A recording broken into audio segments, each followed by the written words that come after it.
નમસ્કાર, આપ જોઈ રહ્યા છો બદલાવ ન્યૂઝ. વિજાપુરની આ સેકન્ડરી સ્કૂલમાં 6 થી 8 ગ્રાન્ટેડ વિભાગના પ્રિન્સિપાલ નરેશભાઈ પટેલનો ભવ્ય વિદાય સમારંભ આ સેકન્ડરી સ્કૂલ ખાતે યોજાયો. આ વિદાય સમારંભમાં સંસ્થાના ટ્રસ્ટીશ્રીઓ, આમંત્રિત મહેમાનો સહિત ભૂતપૂર્વ વિદ્યાર્થીઓ પણ મોટી સંખ્યામાં ઉપસ્થિત રહ્યા. નરેશભાઈએ 34 વર્ષ સુધી આ સંસ્થામાં સેવા આપી છે. તે સેવાઓની નોંધ લેતા વિવિધ વિદ્યાર્થીઓ પણ આ સંસ્થામાં ઉપસ્થિત રહ્યા હતા અને તેમના વિશે તેમના સંસ્મરણો વાગોળ્યા હતા.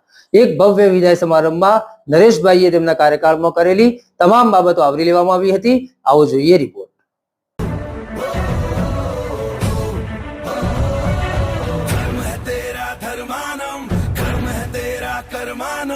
आग में पग पग चला है जो वही टक्कर है उसका प्रस्थानम.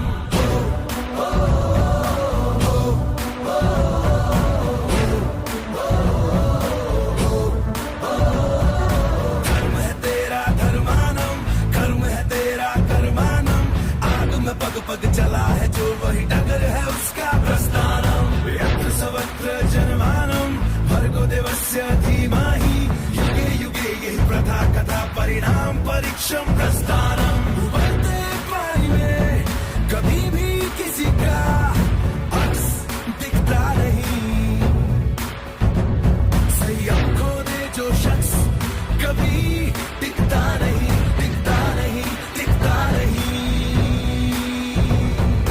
खातो भरा ये वृंदावन पाप पुण्य का गठबंधन. आग में पग पग चला है जो वही डगर है उसका प्रश्न.